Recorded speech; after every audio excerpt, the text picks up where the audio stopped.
During the previous lectures, you have talked a bit about the nature of the atom itself. You've investigated types of bonding between atoms. Specifically, you've looked at covalent bonding, ionic bonding, and also hydrogen bonding, and you've looked at some of the unique properties of water. So now we're going to delve a little bit deeper into chemistry, beginning with an investigation of a group of chemicals known as salts. Salts are usually formed from ionic bonding.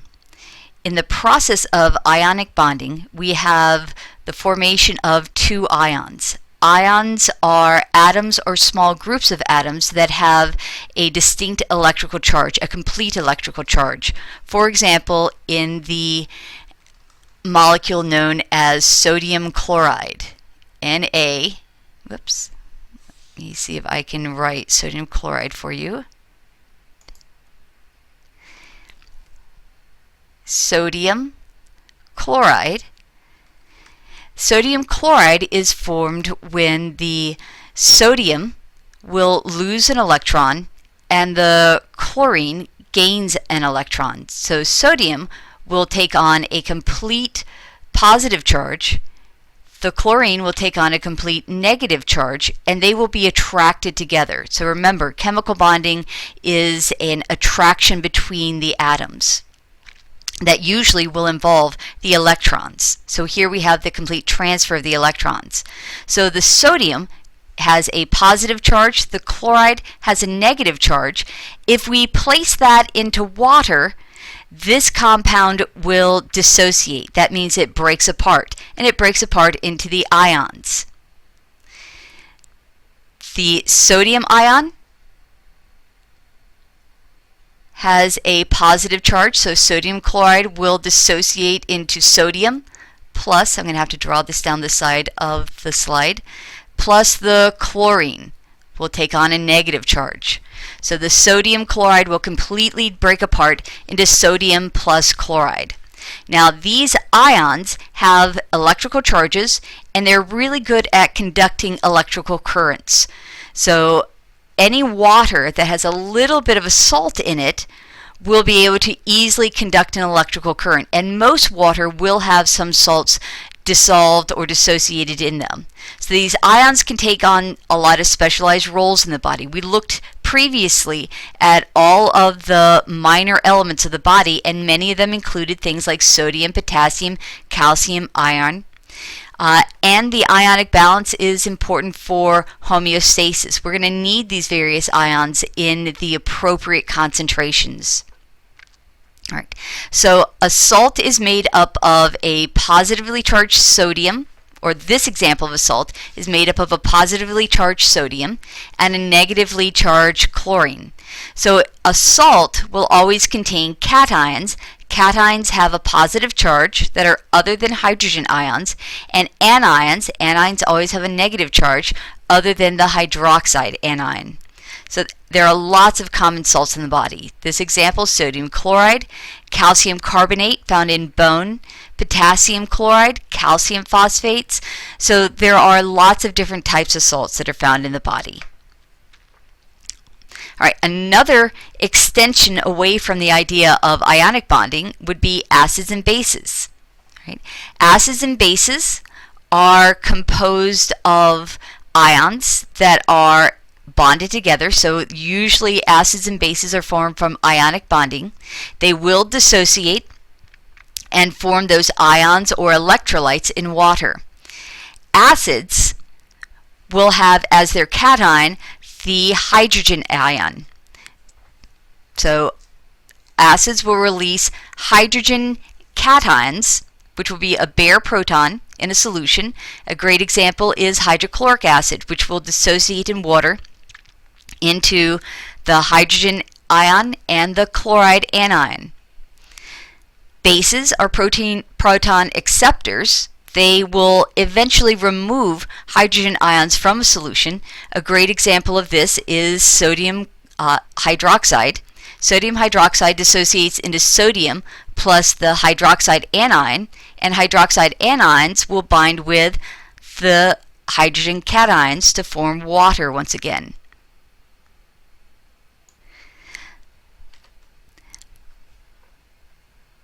most water will have some degree of salts or acids or bases dissolved in them. This leads us to pH, which is a measurement of the free amount of hydrogen ions in the solution, or the concentration. Now, anytime you see these little things right here with the square brackets, so anytime you see square brackets, like for example around this term, you see the little square bracket, that means concentration of. So the relative free concentration of hydrogen ions in a solution is measured on a scale, and that's known as the pH scale. As you get more and more free hydrogen cations, we say that the acidity increases. All right. As you have more and more free hydrogen ions, the hydroxide anion population will begin to decrease. So the concentration of hydroxide decreases. All right. As the acidity goes up, the pH decreases. We're going to look at a scale of this in a second. As the free hydrogen ion concentration decreases, the solution becomes more alkaline, or you could say that the solution becomes more basic. Right? In this case, the hydroxide anion concentration will go up, and the hydrogen cation concentration will go down, and the pH increases. All right, so what exactly is pH? pH is the negative logarithm of the concentration of hydrogen ions given in moles per liter, or molarity. Right? And the pH scale will range from 0 all the way up to 14.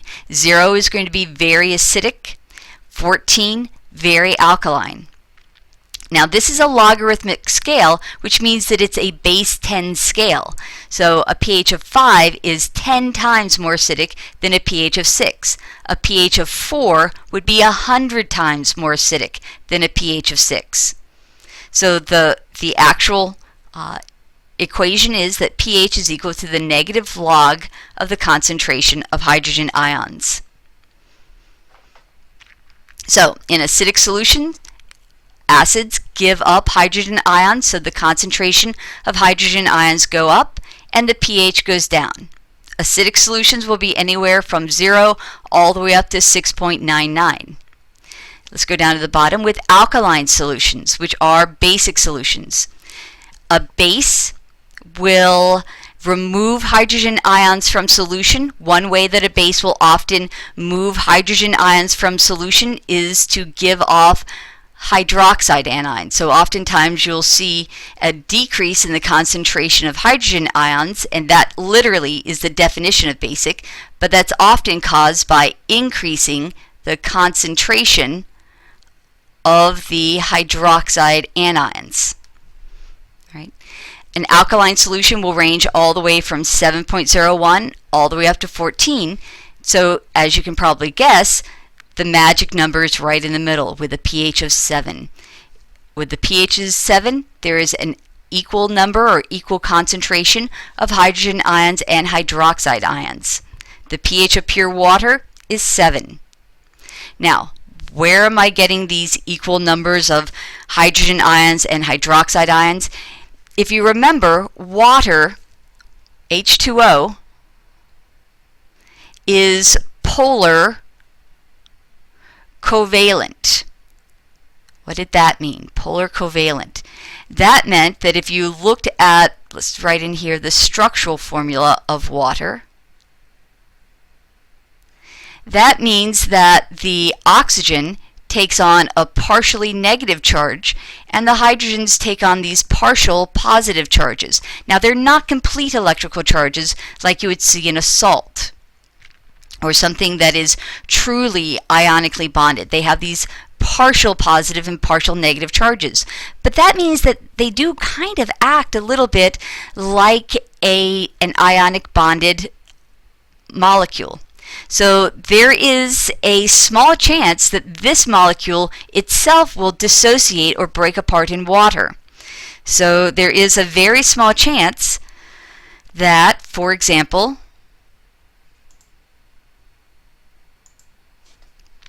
this bond right here might break.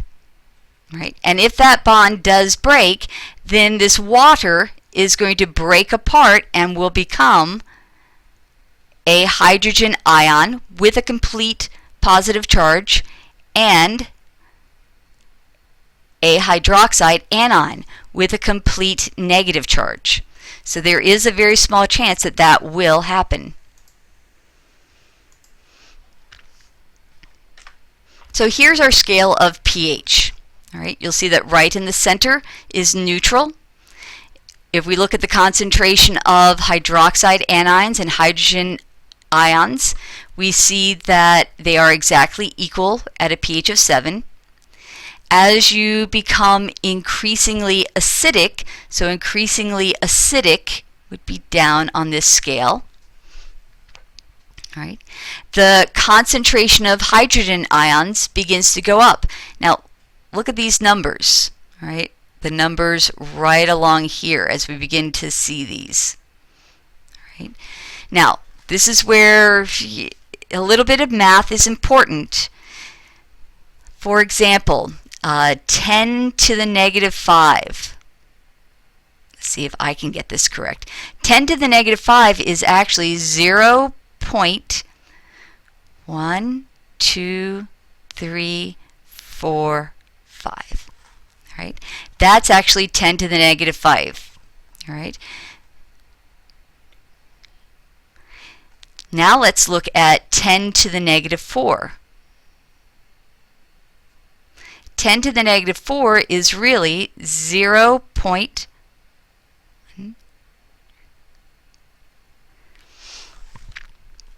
Now, 0.00001, the top number, is a smaller number than 0.0001, the bottom number. All right, so as you go down on this pH scale, as you go from 10 to the negative 7th all the way to 10 to the negative 0, then you have more and more hydrogen ions. All right, so acids and bases and maintaining the proper pH is really important for cellular function. Any change in the pH could change the chemical concentration of cells and interfere with cells and damage living cells. Most of you know that if you dropped a very strong acid on your skin, it would literally begin to dissolve your skin. The same with a very strong base. If you dropped lye, which is a very strong base, on your skin, it would burn you. Right? Inside your body, you are very sensitive to these changes. So very small changes in pH can be fatal. pH is regulated by your kidneys. Right? If you take in too many acids, then your kidneys will get rid of more hydrogen ions. Your lungs will regulate pH. And you have circulating in your blood really important chemical buffers. All right, so what is a buffer? Buffer is something that will maintain the pH of a solution. It will cause a solution to resist changes to that pH. So acidity reflects the free hydrogen ion solution. If it's bound to something, then that's not going to affect the pH. So a buffer is something that has the ability to bind hydrogen ions or to let the hydrogen ions go. So buffers can resist large changes in the pH by keeping some of those hydrogen ions bound. So it will release hydrogen ions if the pH goes up. If the pH goes up, then the solution is becoming very alkaline. If you release hydrogen ions, you make it a little more acidic. That same buffer would have the ability to bind up a hydrogen ion if the pH falls. If the pH falls, it becomes more acidic. If you remove hydrogen ions, it makes it more basic. So buffers are either weak acids or weak bases, or they can make weak acids and weak bases. Now a strong acid, like for example, let me give you an example of a strong acid. Hydrochloric acid is a very strong acid. If you put hydrochloric acid in water, so if we put it, dissolved it in water, it will completely break apart into hydrogen ions and chloride anions. Right? A weak acid or a weak base will dissociate, will break apart, but not completely. So you could reassociate it. Right? So, for example, a good example of a weak acid and a good example of a buffering system is the carbonic acid bicarbonate system. All right? So here we have carbonic acid, H2CO3, and it will give off hydrogen ions, but not completely. It won't completely break apart. But it could donate them, in which case it will be converted into the bicarbonate ion. So over here we see the bicarbonate ion. All right, so if there is a rise in the pH, if the solution becomes basic, then more hydrogen ions will break away from the carbonic acid, and you will donate more hydrogen ions to the solution, so you will maintain the pH. If the pH begins to drop, the solution becomes more acidic, then the bicarbonate will bind up more hydrogen ions. Now, this is a really important buffering system that we will see in the future. So you should make sure that you have read about this buffering system in your textbook. Look over it because it's a very important system that will affect other organ systems in the future. Alright, so that's going to do it for a brief introduction to pH. Be sure and watch the next of the series of chemistry. Thank you.